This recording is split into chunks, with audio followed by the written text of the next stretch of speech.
బిడ్డ అయ్యకు గోళీలు అయిపోయినాయిరా. గోళీలు అయిపోయిన సంది కాలు చేతులు అన్ని గుంజుతానే అంటాడు. నా గోళీలు కూడా దగ్గర పడ్డాయి. ఊళ్ళోకి పోతే జర గోళీలు తీసుకురా బిడ్డ.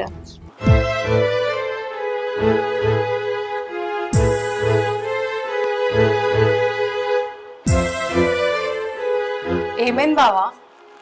ఏం ఆలోచిస్తున్నావు? అత్తమ్మ గంతగానే మాట్లాడుతున్నా, నువ్వేం సపోర్ట్ చేయవేంది? ఏమైంది? నేనేం చేయాలి బుజ్జి? ఉన్న పని పోయేటట్టుందంటే ఇప్పుడు వీళ్ళకి మందులు ఎడికెళ్ళి తేవాలి.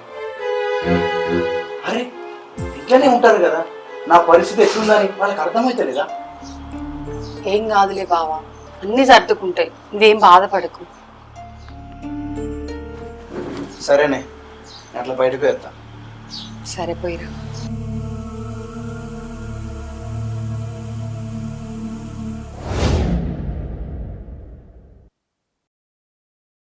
అన్నా నమస్తే, ఎటు పోతానవే?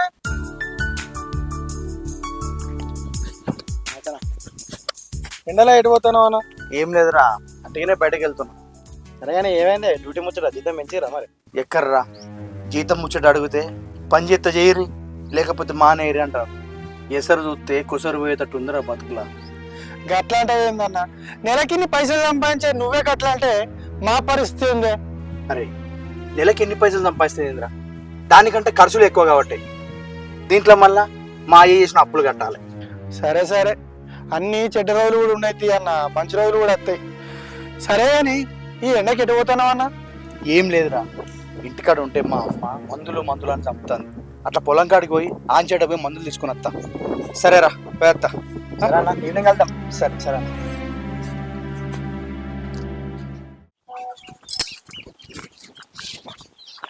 బుజ్జి ఉన్నావా?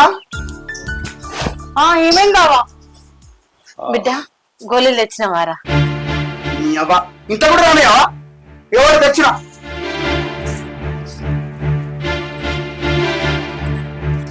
చూసినావా, కనీసం బిడ్డ తిన్నావా అని కూడా అడుగుతలేదు. నేను వీళ్ళకు పైసలు డబ్బు లెక్క కనబడుతున్నా లేకపోతే ఇంకా వేరే లెక్క కనబడుతున్నా నాకు అర్థమైతలేదు. నువ్వు అవేం ఆలోచించకు బావా, ఎండన్న పడొచ్చినావు. పా ఇంత బోరిందు దా.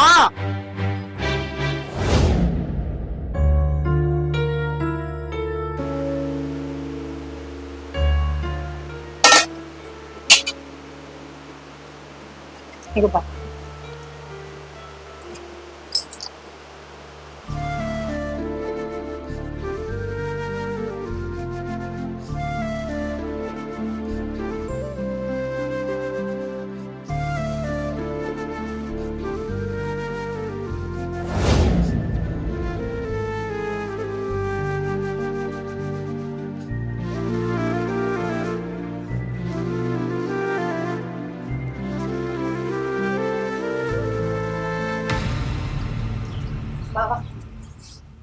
బిడ్డ అయ్యది డైపర్ మారవా?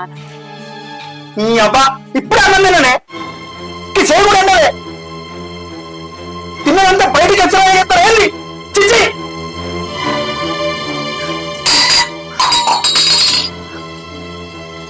అయ్యో అట్లా అనకు బిడ్డ, ఆయనకు లేయనికి రాదనే కదా డైపర్లు వేయబడుతుంది. మీ బాపు మన కళ్ళ ముంగట ఉంటే చాలరా, అందుకోసం అని అన్ని పైసలు ఖర్చు పెట్టి కూలీలు తెచ్చేయబడుతుంది. గట్లెందుకు అంటున్నావురా? ఆ పక్షపాతం ఎందుకు వచ్చిందో మీరు నన్నెందుకు చంపుతారు నాకు అర్థమవుతుంది. వద్దు వద్దు అంటే మందు తాగి మచ్చలు చంపుతారు. గట్లా అనకు బిడ్డ, ముందైతే పోయి డైపర్ మారుపోరా. నువ్వే మారుపో, నేను కట్టుకున్నాడే కదా.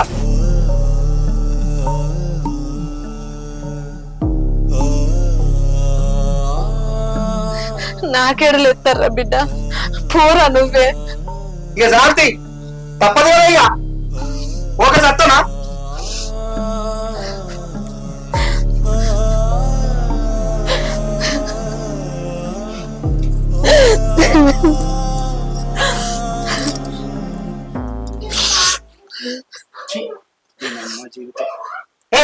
ఏం చెప్తాను? ఆ బాత్రూంలో టవల్ అయిపో, తానం చేసేస్తా. సరే బావా.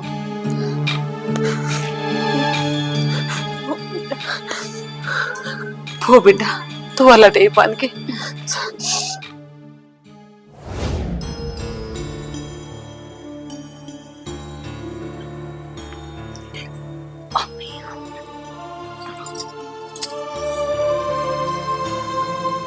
ఏమైంది బావా? ఇంకా పండుకోకుండా ఏం ఆలోచిస్తాను? రేపు వాళ్ళిద్దరిని ఓల్డేజ్ హోమ్ చేద్దాం అనుకుంటాను. సపరేట్ అనుకో బావా, బాగా పొద్దుపోయింది, పొద్దున మాట్లాడుకుంది.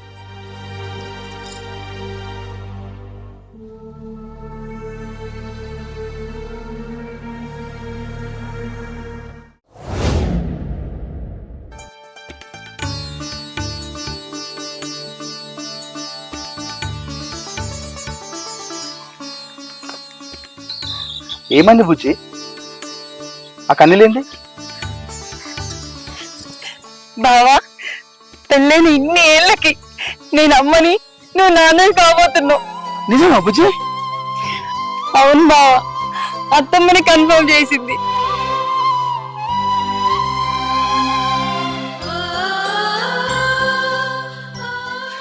ఏమయ్యా, మనం డాక్టర్ దగ్గరికి పోదామా? బుజ్జి, వాళ్ళకు ఓల్డేజ్ హోమ్ మాట్లాడినా, అక్కడ వాళ్ళని దించి అక్కడి నుంచి అంటే మనం హాస్పిటల్కి వెళ్దాం. ఇగో ఈ పాల ప్యాకెట్ లోపల పెట్టి అమ్మని వీళ్ళు బట్టలు చదువుకోమని చెప్తా. సరే. అత్తమ్మా, బావ పిలుతాను నిన్ను. సరేరా.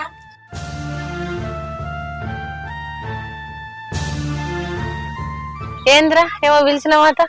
నీ బట్టలు నీ ముగ్గురు బట్టలు చదువుకోపో. మిమ్మల్ని అక్కడ ఓల్డ్ ఏజ్ హోమ్ వేసి అక్కడి నుంచి మేము హాస్పిటల్కి వెళ్తాం. ఓల్డ్ ఏజ్ హోమ్ అంటే ఏదో అనుకున్నావు, అది వృద్ధాశ్రమం.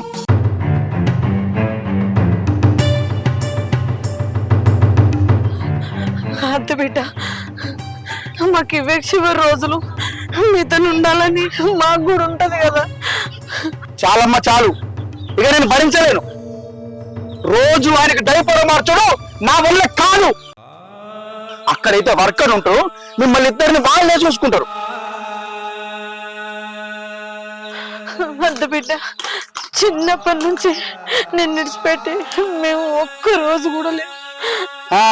అట్లా ఉన్నా కాబట్టే నీ మొగుడు తాగడికి చేసిన అప్పులన్నీ నేనే కడుతున్నా, ఇంకా కడుతూనే ఉన్నా. ఇక రాజు నా నుంచి కట్టుడు. అత్తమ్మా, లోపలికి రండి. బుజ్జి మాట్లాడుతుంటే ఎందుకు తీసుకుపోతున్నా అమ్మ లోపలికి? బుజ్జి బుజ్జి మాట్లాడుతుంటే తీసుకుపోతున్నానండి. ఇన్నా, నువ్వు అన్నయ్య అన్ని విన్నా, మంచిది, అట్లనే చేద్దాం. అత్తమ్మ వాళ్ళని ఆడ వడగొట్టి అట్నుంచి అంటే మనం హాస్పిటల్ పోయి కడుపు తీపించుకుందాం. ఏంది ఏం మాట్లాడుతున్నావే? తెలుగులో మాట్లాడుతున్నావా? ఇన్ని రోజులకు పిల్లలు పుడుతున్నారని ఆనందపడే లోపే కడుపు తీపించుకుంటారని అభిషేకం మాట్లాడుతున్నావు. ఇన్ని రోజులకు పిల్లలు పుడుతున్నారు, రేపు వాళ్ళు కూడా నీ లెక్క ఆలోచించారనే గ్యారంటీ ఉందా? నాలుగు ఎందుకు ఆలోచిస్తారే? ఇత్తొకటైతే చెట్టొకటి అవుతుందా? అయినా పిల్లలు పుడుతున్నారని ఆనందపడేలోపు కడుపు తిప్పిద్దామంటే నీకు అంత కోపం వచ్చిందే. మరి అత్తమ్మని తిడుతున్నప్పుడల్లా ఆమె ఎంత బాధపడి ఉండాలి, నీ మీద ఎంత కోపం వచ్చి ఉండాలి. ఇంకేమన్నావు బావా? ఇప్పుడే తిన్నా అప్పుడే డైపర్ చేంజ్ చేయాలా అని అన్నావు. మరి నువ్వు చిన్నగా ఉన్నప్పుడు మీ అమ్మ అన్నం తింటా అంటే ఎన్నిసార్లు మధ్యలో లేచి నీ ముట్టి కడిగిందో నీకు తెలుసా? ఇంకొకటి, ఇట్రా.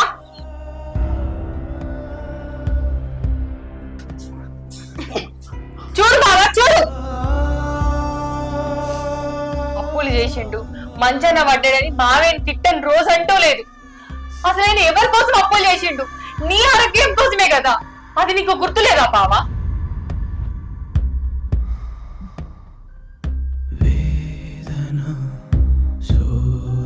ఒకటి చెప్పు బావా, అయినా వీళ్ళు ఇప్పుడు నేను అనుకున్నట్టు కడుపు తీపించుకుందామని అప్పుడు వాళ్ళు అనుకుని ఉండుంటే నువ్వనే ఒక రూపం ఈ భూమి మీదకి వచ్చిండదే కాదు.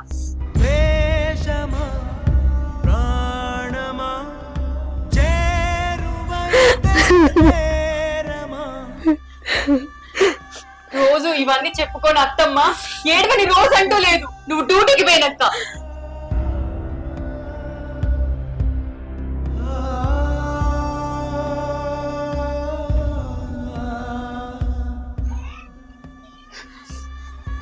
అమ్మా అమ్మా నన్ను క్షమించమ్మా, నన్ను క్షమించు, నన్ను క్షమించు, నన్ను క్షమించమ్మా, నన్ను క్షమించు. బిడ్డ అద్దురా, మాకు ఒక్కగానొక్క కొడుకు నువ్వు. మమ్మల్ని అనేదైనా నువ్వే మళ్ళీ మమ్మల్ని దగ్గర తీసుకోవాలన్నా నువ్వు ఏడు బిడ్డ ఊరున్నారు. ఆడపిల్ల అంటే నీలాగా ఉండాలా తల్లి, కుటుంబాలని విడదీద్దామని కాకుండా అందరం కలిసి ఉండాలన్నా నీ ఆలోచన ముందు నా కొడుకు ఓడిపోయింది తల్లి, ఓడిపోయింది. నేను ఒకటి నీ కొడుకు ఒకటి అత్తమ్మ, చెప్పు ఎవరు గెలిచినా ఒకటే. నాన్న నన్ను క్షమించు, నాన్న నన్ను క్షమించు. ఎప్పుడు అప్పులు కడుతూనే ఉన్నా, కానీ ఆ అప్పులు ఎందుకోసమని తెలుసుకోలేకపోయినా. నాన్న నన్ను క్షమించు, నాన్న నన్ను క్షమించు. నా వల్ల నువ్వు ఎన్ని కష్టాలు అనుభవించినావు నాన్న, నన్ను క్షమించు నాన్న, నన్ను క్షమించు. ఇప్పటి నుంచి నీకు ఏ కష్టం రాని నాన్న, ఒక చిన్న పిల్లల్లో చూసుకుంటున్నా. నన్ను క్షమించు, నన్ను క్షమించు నాన్న. బావా దా దా బావా.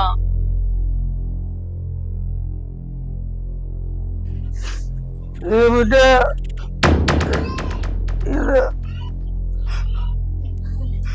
బిడ్డ కోడలు దవాఖాన తీసుకో.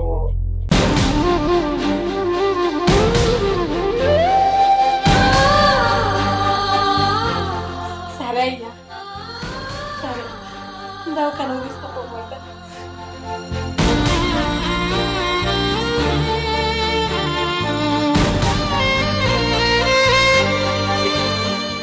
అందువల్ల మీరు దవాఖాన పోయి రాబోరు. సరే అమ్మా, సరే అత్తమ్మ. సరే అమ్మా పోయేస్తాం.